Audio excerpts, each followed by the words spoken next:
For this effect, I can start off by handing the deck to the participant and they can give it a little shuffle. After they're done with that, they would hand the cards back to me and I would explain that we need two helper cards for this effect. So I believe these two cards are going to be good. I can hand the cards back over and they can get one more mix. After that, the cards would be handed back to me, and I would explain to the participant as I spread through the cards, either touch or tap the back of any card. Doesn't matter what card it is. So let's say in this case they touch this card, and I tell them they can change their mind, but they say, no, I'm good with this card. So go ahead, look at your card and remember it. So my finger is tapping the card. And also, if the participant would like, they could put some sort of signature or mark on the card, but it's not needed. So, after they have remembered their card, we could leave it sticking out of the deck, let's say right there. Let's now get back to our two helper cards here. So our two helper cards, as you can see, are the two red kings. Excuse me. So in this case, we have the king of hearts and the king of diamonds. I want you to watch the two red kings and your card. If I go one, two, three, one card shoots from the deck in between the two kings.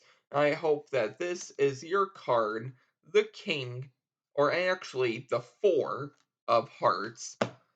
That is the effect. If you would like to learn how to do this, stick around for the tutorial.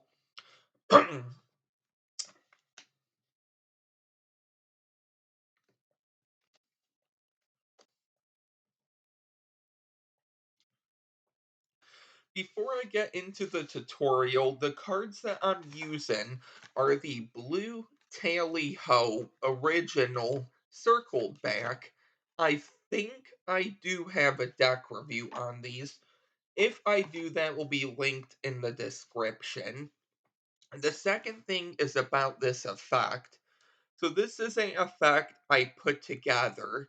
Now, obviously, if you know of a video, a book, the title of the effect, the magician, source, website, or even a variation, please leave a comment in the description. Or leave a comment in the comment section so I can update the description. Without further ado, let's get into the tutorial. So you can do this either at the very start or after the deck is shuffled, but you're going to decide on a pair of helper cards. So you can use jokers, kings, queens, twos, whatever you would like. The last thing you want to decide on is whether they're going to be face up or face down. Now, it really doesn't matter, but I think if they're face down, it's going to help and give you more time and more cover to do one little move. But if you're like perfect at it, you might not need that time. So let's get into it. So you can start off by having the deck shuffled, and then you say you're going to go through and take out two cards to help us. Once again, it's up to you what two cards you're gonna choose and whether they're face down or face up. Let's say they're face down. You can now hand the rest of the cards over to the participant and they're going to give them another mix. After they hand them back, here's what you're going to need to do. So you're going to need to do a move that does that actually does two things at the same time. So the first thing it does is it leaves a random card sticking out of the deck, meaning the card the participant selected is going to be on top of the deck.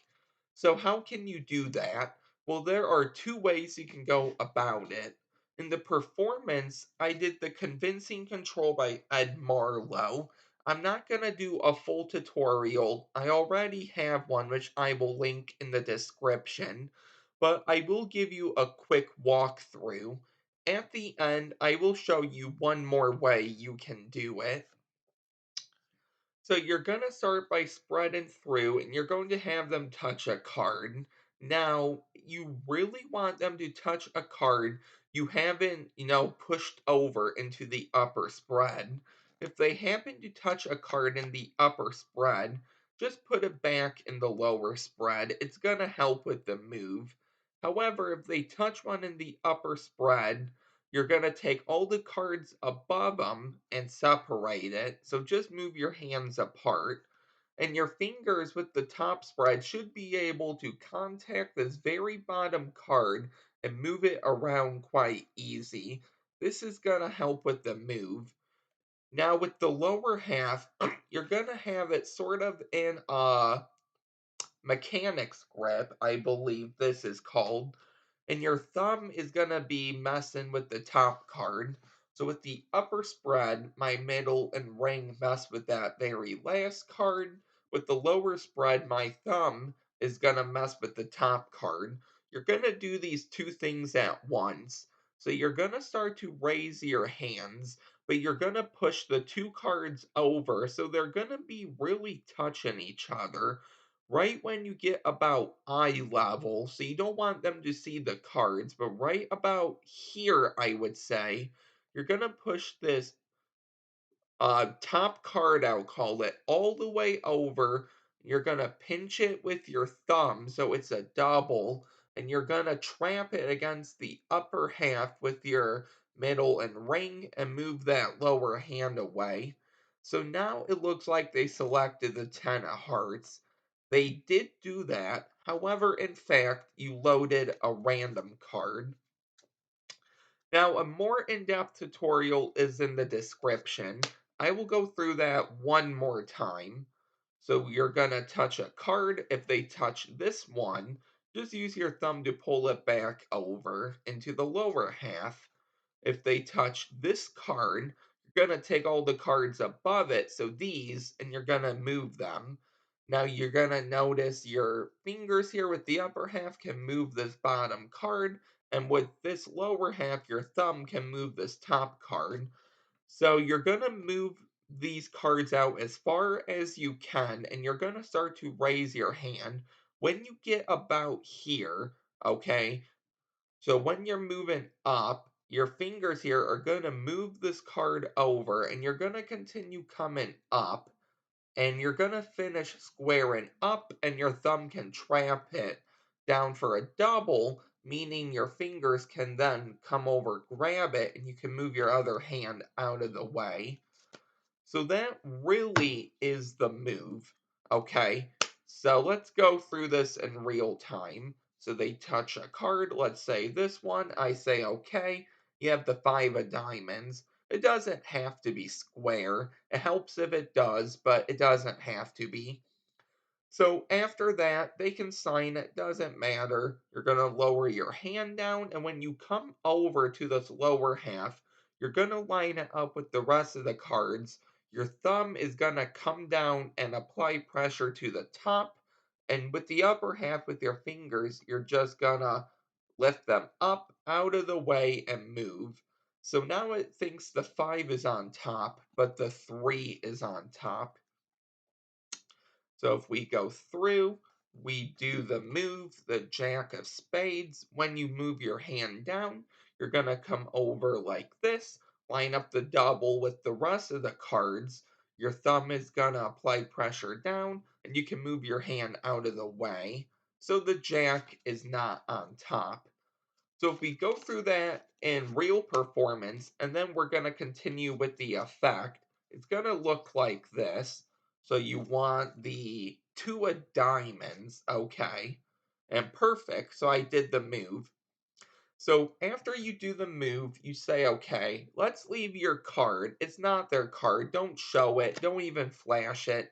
But you say, let's leave it sticking right out of the pack. So you're gonna leave it about halfway sticking, okay, out on top of the upper half.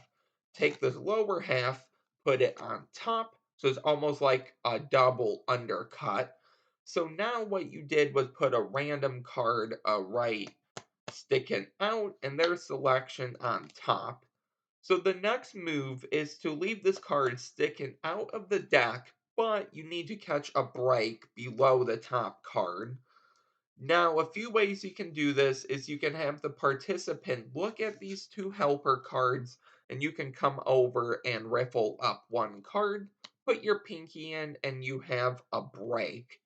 You could even push off with your thumb, put your pinky in and pull back.